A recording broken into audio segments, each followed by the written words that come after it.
Morning. Good morning.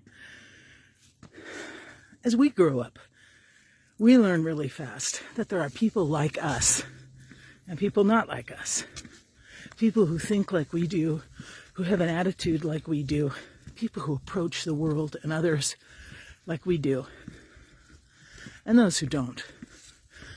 And as we form those friendships, hanging out and connecting with those individuals who are similar to us, our anchoring in that relationship grows stronger, and it becomes a source of life and support. Continues to let us be our best selves. As we grow in our relationship with the divine, it's very similar. We may read a story in Scripture or be told of something that took place in the life of Christ and be moved to the point where we say, gosh, I would respond in the same way. That's so like me. God is so like me. And we'd be right to a point. God is like us. But God is also not like us. When my heart is moved for the need of others in trying to respond to what they most require in this world, often our love might be conditional. Conditional on the fact that we hope to see change in the individual. I'll give till there's change. Or I'll give, but only limited, because I still need to spread the wealth, right? I need to give to others. So there are conditions on our giving. There are also limits in the way we connect with the divine.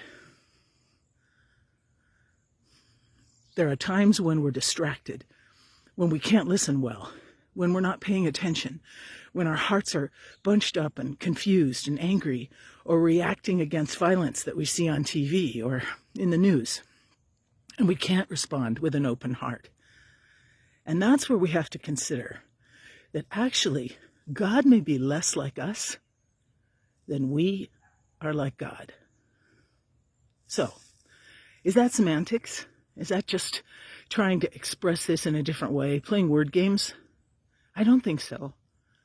Truly what happens when we think of ourselves as being like God, there's an open-endedness to what we don't yet know. If God is like me, then my gosh, I totally know what God's like.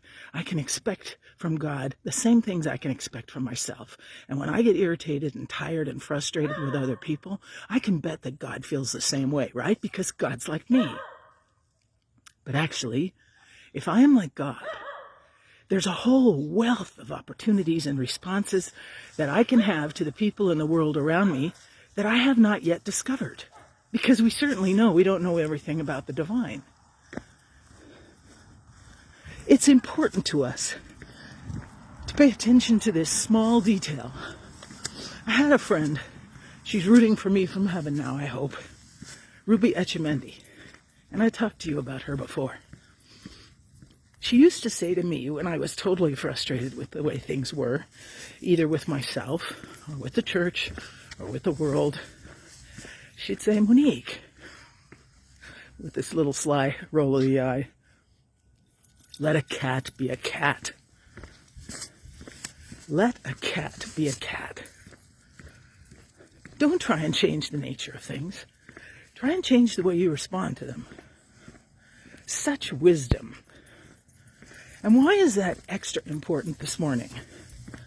When we talk about being like God, that means when we run to the end of our tolerance or our patience or our ability to love or our ability to have mercy or our ability to give, we can tap into the love and mercy and giving of the divine.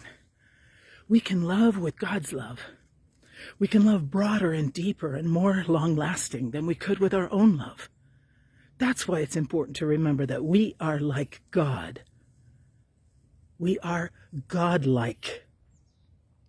Allowing God to have full reign in our lives, giving the divine free access to our soul so that When I run out of the ability to operate on my own steam, I tap into that of the divine.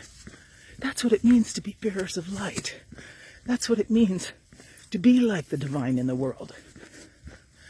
So, let's keep that in mind. Whether it's helpful to think of letting a cat be a cat,